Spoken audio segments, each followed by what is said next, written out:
तो अभी हम ये वाला डायमेंशन मतलब ज्योमेट्री का बेस जो है वो डायमेंशंस है कि उसके लिए मतलब बेसिक जानने के लिए डायमेंशंस को जानना फिर उनका रिप्रेजेंटेशन समझना इम्पोर्टेंट है। इसलिए हम डायमेंशन देखते हैं।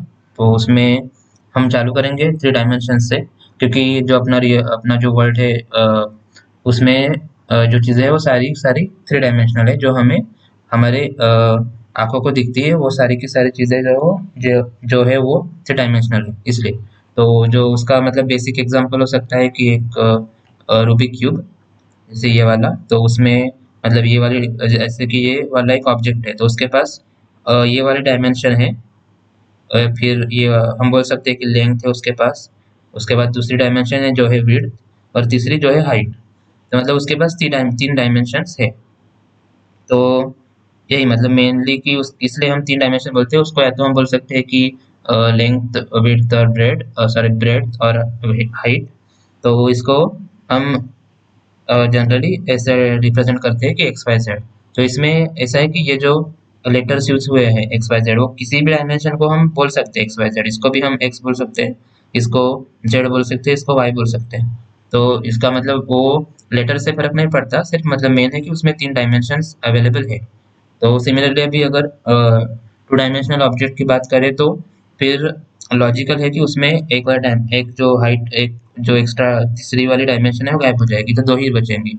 तो अपने जो रियल वर्ल्ड में तो रियल वर्ल्ड में मतलब जो जो हमें आंखों को जो ऑब्जेक्ट दिखते हैं वो सारे के सारे थ्री डायमेंशनल है। टू डायमेंशनल होते या नहीं होते, मतलब हो भी सकते हैं लेकिन होंगे तो वो बहुत छोटे होंगे। लेकिन अभी तक तो हमें ऐसा कोई ऑब्जेक्ट नहीं मिला है। लेकिन अगर होगा भी तो छोटा भी होगा, तो वैसे भी वो अपने को नहीं दिखने वाला। तो उससे तो हमें अभी फिलहाल कोई लेना देना नहीं है। तो अगर हमें फिर कोई ऑब्जेक्ट अज्यूम ही करना पड़ेगा, तो कोई भी शेप जैसे कि एक स्क्वायर। तो अगर स्क्वायर है तो उसके पास दो ही डायमेंशंस है कि अगर एक पॉइंट यहाँ पे है तो वो इस वाले डायमेंशन में भी जा सकता है और आगे पीछे, और इस वाले डायमेंशन में भी आगे पीछे जा सकता है। जैसे कि अगर पॉइंट यहाँ पे है तो उसको अगर इस वाले डायमेंशन में जाना है तो यहाँ तक जा सकता है, पॉइंट ट्रैवल कर सकता है। फिर उसको ऊपर जाना है तो यहाँ तक भी ट्रैवल कर सकता है। फिर यहाँ पे फिर अगर पीछे आना तो यहाँ से ऊपर नीचे। तो वो मतलब एक पॉइंट ये वर्टिकल हॉरिजॉन्टल डायरेक्शन और हॉरिजॉन्टल डायमेंशन और वर्टिकल डायमेंशन इसमें मूव कर सकता है।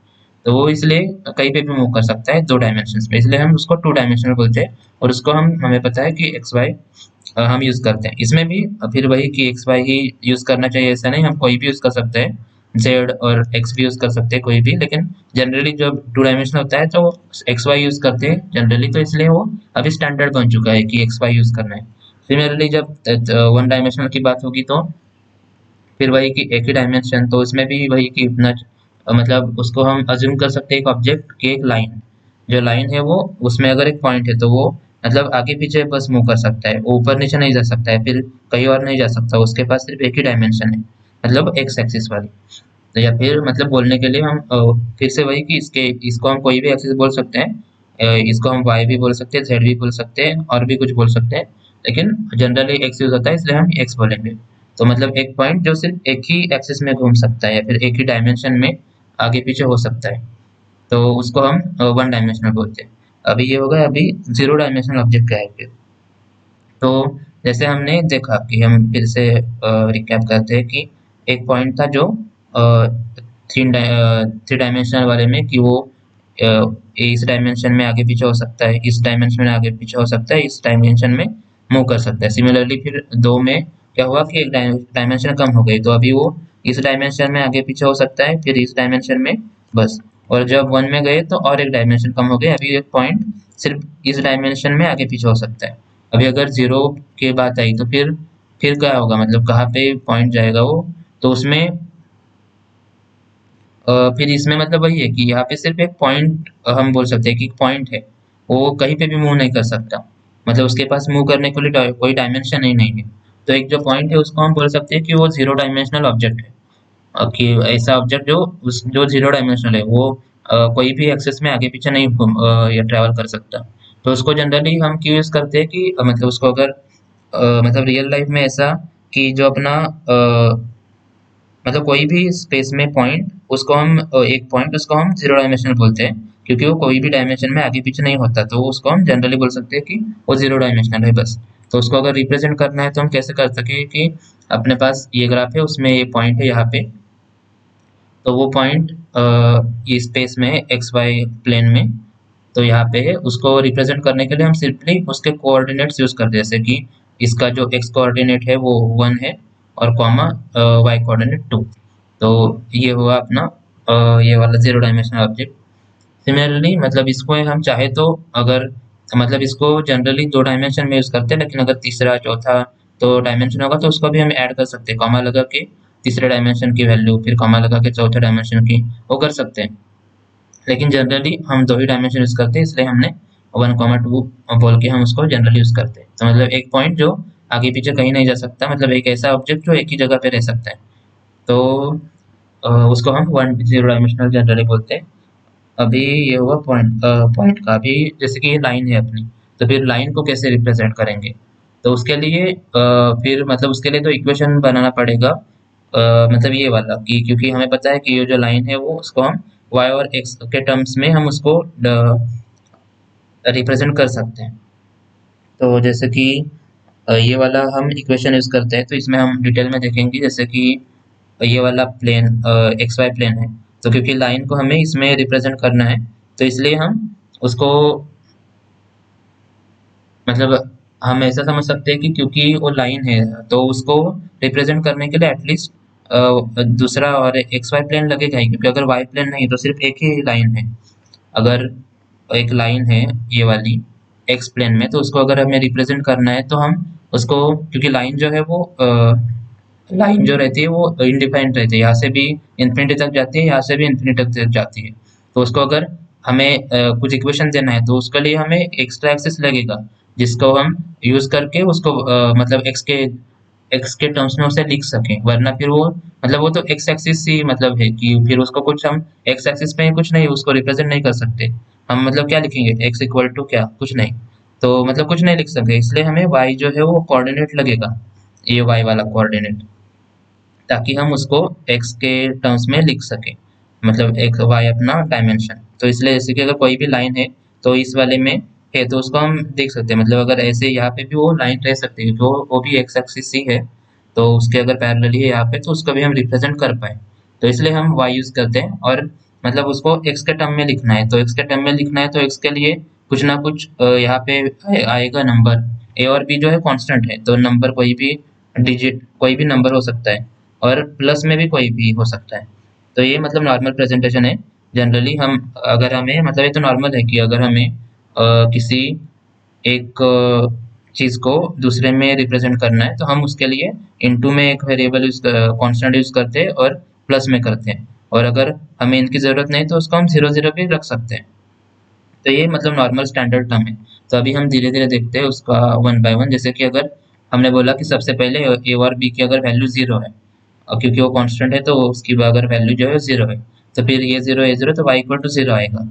तो मतलब ये अगर लाइन का इक्वेशन, तो ये भी कोई लाइन होनी चाहिए, तो वो लाइन यहाँ पे ऐसे रहेगी कि अगर ये वाई वाला प्लेन है तो वहाँ पे वाई वाई जो है वो ऑलवेज जीरो है, तो मतलब वाई की जीरो यहाँ पे है, तो मतलब ऐसी लाइन जहाँ पे वाई की वैल्यू हमेशा जीरो है, तो वाई की वैल्यू हमेशा जीरो सिर्फ इसी लाइन पे है, तो इसलिए ये वाली लाइन आएगी जिसका रिप्रेजेंटेशन होगा वाई इक्वल टू जीरो। क्योंकि अगर ये लाइन मतलब थोड़ी सी भी टिल्ट हो गई ऊपर, तो यहाँ से अगर ऐसी हो गई मतलब ऐसे वाले में ऐसी वाली लाइन यहाँ से ऐसी वाली क्रॉस करते हुए चली गई, तो फिर y की कुछ ना कुछ वैल्यू आएगी। इसलिए इस वाले इक्वेशन का मतलब ये है कि जहाँ ऐसी वाली लाइन जहाँ पे y हमेशा जीरो होगा, तो ये एक ही लाइन है जहाँ पे y हमेशा जीरो है, और वही उसको ही हम एक्स एक्सिस जनरली बोलते हैं, ये वाला रेफरेंस। तो इसलिए ये जो इक्वेशन है वो एक्स एक्सिस का इक्वेशन है, y इक्वल टू जीरो। तो अभी ये था। अभी आगे जब हम अगर हमने सोचा कि अभी a को जीरो रखते हैं और b को अगर टू रखेंगे, तो इक्वेशन बनेगा y इक्वल टू टू। तो फिर से वही बात कि अगर ये y एक्सिस है अपना ये वाला, तो इसमें ऐसी लाइन जहाँ पे y हमेशा टू रहेगा, तो टू तो ये है मतलब इस ये वाली लाइन जहाँ पे y की वैल्यू हमेशा टू है, यहाँ पे x की वैल्यू चेंज हो रही है, अपना x एक्सिस है, x की वैल्यू चेंज हो रही है लेकिन y की वैल्यू कांस्टेंट है टू, तो इसलिए वो हो जाएगा अपना y इक्वल टू टू का। सिमिलरली अगर हमने बोला कि अभी के लिए अभी b को जीरो रखे और अगर ए को 1 रखे तो फिर इक्वेशन हो जाएगा y इक्वल टू एक्स। तो इसमें मतलब क्लियरली दिख रहा है कि जो मतलब y और x की वैल्यू सेम है। तो ऐसी लाइन जहाँ पे y और x दोनों की वैल्यू सेम है तो वो ये वाला पॉइंट आएगा कि जैसे कि हम यहाँ पे देख सकते हैं कि इस पॉइंट पे कि अगर y इक्वल टू 0 है तो x भी 0 होना चाहिए, क्योंकि इक्वेशन में लिखा है कि y की जो वैल्यू वही x की होगी। तो अगर y 0 है तो x भी 0 है। फिर आगे बढ़े, अगर बढ़ते बढ़ते जाए, फिर जैसे कि यहाँ पे 1 पॉइंट, अगर जो भी है 1.1 है समझो, तो फिर यहाँ पे भी वही कि यहाँ तक जाते हैं, समझो कि यहाँ पे y1 है तो x भी 1 है। सिमिलरली जब y2 है यहाँ से तो x भी 2 है। तो इसीलिए y इक्वल टू एक्स की लाइन जो होगी वो ऐसे वाले 45 डिग्री पे जाएगी। सिमिलरली अभी हम ए और बी दोनों को 1 1 रखते हैं कि फिर यहाँ पे क्या होगा कि y equal to x plus 1। तो ये अपना आ गया y equal to x plus 1। तो इसकी लाइन कैसे आएगी कि ऐसी वाली, जहाँ पे एक्चुअली ये हमने ग्राफ प्लॉटिंग का वीडियो देखा है, उसकी लिंक डिस्क्रिप्शन में मिल जाएगी। वहाँ पे अगर डाउट है तो देख लेना, वहाँ पे अच्छे से ग्राफ प्लॉटिंग का हमने डिस्कस किया था। तो उसकी लिंक डिस्क्रिप्शन में मिल जाएगी। तो उसमें मतलब यही है कि हम यहाँ पे प्लॉट करके देख सकते हैं कि हमें मतलब y की वो वैल्यू होगी y एक्स प्लस 1। जैसे कि हम कोई भी पॉइंट उठा के देख सकते हैं, अगर ये वाला पॉइंट है 1, तो यहाँ पे y की वैल्यू अगर हम यहाँ पे देखें तो इस वाले पॉइंट पे x की वैल्यू क्या है, 0 है, ये वाला x। तो इसलिए अगर यहाँ पे 0 रखेंगे तो 1 आएगा, तो y इक्वल टू 1। तो y की वैल्यू सही से 1 आ रही है। सिमिलरली अगर यहाँ पे देखें इस पॉइंट पे, तो यहाँ पे x जो है उसकी वैल्यू -1 है। तो यहाँ पे -1 प्लस 1 0 हो गया, तो y इक्वल टू 0। तो y जो है वो 0 पे ही है, ये वाला y की ये वाला पॉइंट। तो इसलिए मतलब वो सिंपल ही है। तो सिमिलरली मतलब यहाँ पे इसी लाइन का इक्वेशन यही होता है, इसमें कोई भी वैल्यू आ सकती है, इसमें ये कांस्टेंट कोई भी हो सकता है कि 10 12 15 कुछ भी हो सकता है। सिमिलरली यहाँ पे भी कुछ भी वैल्यू हो सकती है, निगेटिव वैल्यू भी हो सकती है, पॉजिटिव भी, कुछ भी यहाँ पे वैल्यूज आ सकती है। तो यही था इस पे। वही फिर से अगर ये वाला समझ नहीं रहा तो हमने ग्राफ प्लॉटिंग का पहले से ही देखा था वीडियो, उसमें उसके लिंक मिल जाएगी डिस्क्रिप्शन में, वहाँ से देख लेना। तो यही था अपना डायमेंशंस और अपना डायमेंशन और इक्वेशन वाला वीडियो। फिर आगे हम ज्योमेट्री के अलग अलग कॉन्सेप्ट देखेंगे। अभी के लिए इतना ही।